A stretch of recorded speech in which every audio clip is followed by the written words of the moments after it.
मित्रों, आज मैं दो बहुत ही महत्वपूर्ण विषयों पर कांग्रेस पार्टी का असली चेहरा क्या है उसको उजागर करने के लिए आपके सामने ये प्रेस वार्ता करने आया हूं। मित्रों, बिहार में कांग्रेस पार्टी की CWC मीटिंग चल रही है। CWC पर आज के बाद कांग्रेस पार्टी को इसका नाम CWC से बदलकर BVC कर देना चाहिए। यह CWC नहीं है, यह BVC भारत विरोधी कमेटी है। और मैं ये इसलिए कह रहा हूं क्योंकि जब मैंने नेता प्रतिपक्ष राहुल गांधी का फाइनेंशियल टाइम्स में छपा हुआ एक उनके साथ संवाद है, इंटरव्यू है, जब उसको मैंने पढ़ा तो मुझे लगा कि ये कोई LOP, लीडर ऑफ ऑपोजिशन, ये इस प्रकार के बयान दे, ये तो संभव नहीं है। हां, अगर LOP का मतलब लीडर ऑफ प्रोपेगेंडा और लीडर ऑफ पाकिस्तान है, तब तो यह संभव है कि इस प्रकार का इंटरव्यू फाइनेंशियल टाइम्स, एक विदेशी अखबार को दिया जाए कांग्रेस पार्टी के युवराज और शहजादे के द्वारा। और इसीलिए मैं इसको कहता हूं, यह CWC नहीं है, यह BVC है, भारत विरोधी कमेटी। क्योंकि इस इंटरव्यू में वो कहते हैं ना, राहुल गांधी जी कई दिनों से कह रहे थे मैं hydrogen bomb, nuclear bomb, atom bomb, वो सारी सुतली बॉम्ब निकली, पर एक बॉम्ब ऐसा एक्सप्लोड कर दिया है कि जो सेल्फ डेटोनेट हो चुका है। और वो सेल्फ डेटोनेट इस प्रकार से हुआ है कि राहुल गांधी इंटरव्यू में बोलते हैं विदेशी अखबार से, विदेशियों से बात करना उनको पसंद है, भारत के अखबारों से और भारत के मीडिया से कब बात करेंगे। कहते हैं कि Gandhi said, Rahul Gandhi said that his party strategy is to challenge the integrity of India's electoral system by building public pressure। इसको नोट कीजिए। राहुल गांधी ने विदेशी अखबार को बोला कि कांग्रेस की स्ट्रेटेजी है कि हम चुनाव आयोग और चुनावी प्रणाली की विश्वसनीयता के खिलाफ एक विरोध पैदा करेंगे, प्रमाण के आधार पर नहीं, not on basis of proof but on basis of propaganda to be spread amongst the wider public।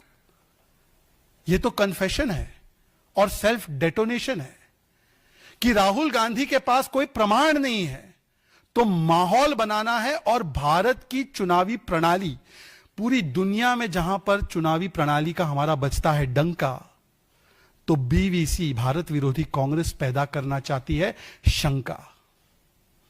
और आगे भी कुछ लिखा है इस आर्टिकल में। आप लोगों ने तो केवल एक ही लाइन देखा है, सुबह से मैं देख रहा हूं। आगे सुनिए, इसी आर्टिकल में, इसी इंटरव्यू में क्या लिखा है।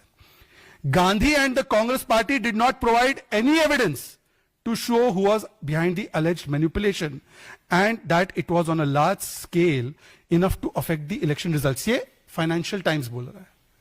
मतलब राहुल गांधी जी कह रहे हैं फाइनेंशियल टाइम्स से कि look, our agenda is very clear, हमारा एजेंडा बड़ा साफ है कि हम इलेक्टोरल सिस्टम की इंटेग्रिटी को ही, उसके अंदर के कॉन्फिडेंस को शेक करना चाहते हैं, not by proof, not by submitting the proof to Supreme Court या किसी कोर्ट में जाकर साबित करने के बेसिस पर एक प्रोपेगेंडा पब्लिक में तैयार करने पर। और वही अखबार उसको पैराफ्रेज करता है और कहता है कि however Gandhi has not been able to provide any proof.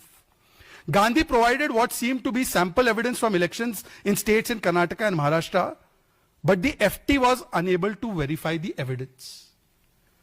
Meaning, Rahul Gandhi ने जो एविडेंस प्रस्तुत भी किया है अभी तक पब्लिक डोमेन में, जिस अखबार को उन्होंने इंटरव्यू दिया, उन्होंने भी कह दिया कि वी कैन नॉट वेरीफाई की एविडेंस जो राहुल गांधी पेश कर रहे हैं, क्या ये पेश करते हैं, ये एविडेंस है भी रेलेवेंट, या ये एविडेंस जो है वो इंपॉर्टेंट इनफ है कि इस पूरे बड़े एलिगेशन को प्रूव किया जाए।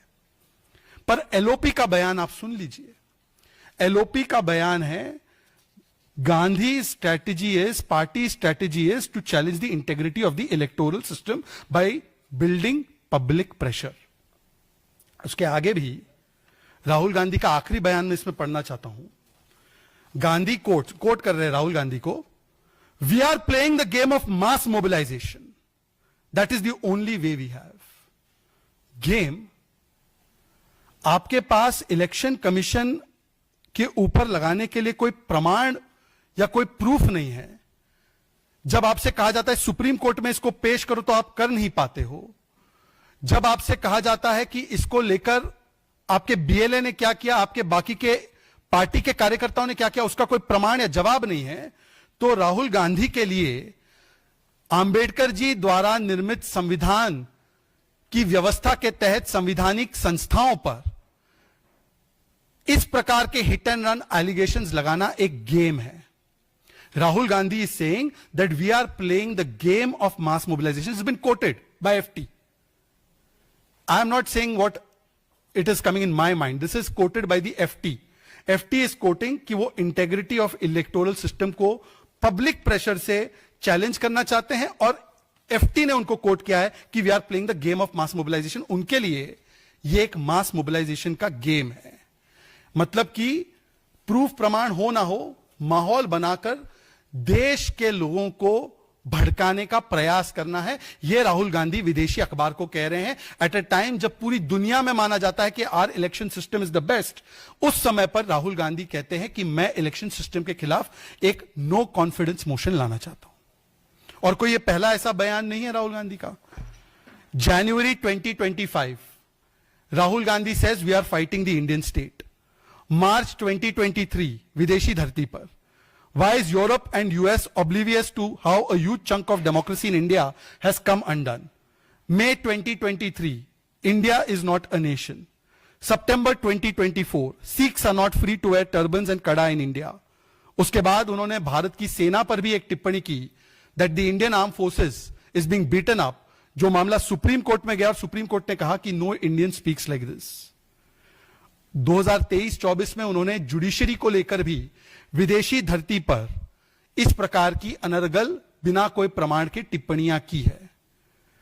तो पूरा का पूरा मतलब यह है कि Rahul Gandhi is a serial offender. और राहुल गांधी जो है वो सीडब्ल्यूसी के नहीं, वो बीवीसी भारत विरोधी कमेटी के सदस्य के रूप में भारत की संवैधानिक संस्थाओं के खिलाफ किस प्रकार से एटम बॉम्ब या हाइड्रोजन बॉम्ब एक्सप्लोड करना चाहते हैं, यह इसका एक और प्रमाण है. और इसीलिए it will not be too much to say कि ये आईएनसी नहीं, ये इंडियन नेशनल कांग्रेस नहीं, आज से इसको कहना चाहिए एएनसी, एंटी नेशनल कांग्रेस. ये कांग्रेस जो है ये एंटी नेशनल कांग्रेस है. मोदी विरोध कीजिए आप, बीजेपी का विरोध कीजिए आप, पर मोदी विरोध करते करते सेना का विरोध सुप्रीम कोर्ट फटकारता है. भारत की संप्रभुता का, सॉवरेनिटी का विरोध कि भारत में हस्तक्षेप हो जाए.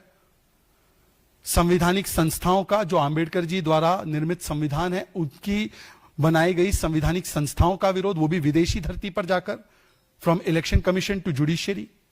इंडियन स्टेट का विरोध, सनातन का विरोध, किस प्रकार की बातें सनातन को लेकर कही गई है.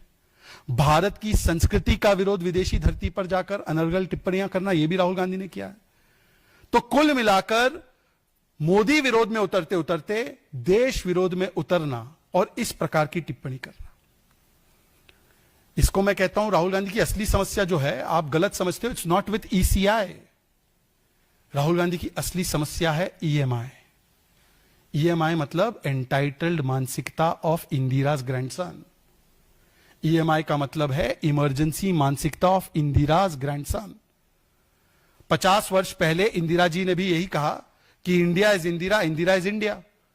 तो यदि उनके खिलाफ कोई कोर्ट ने टिप्पणी की या कोई फैसला सुनाया तो इंदिरा जी ने इमरजेंसी लगा दी, क्योंकि उनके लिए परिवार मोर इंपॉर्टेंट देन संविधान.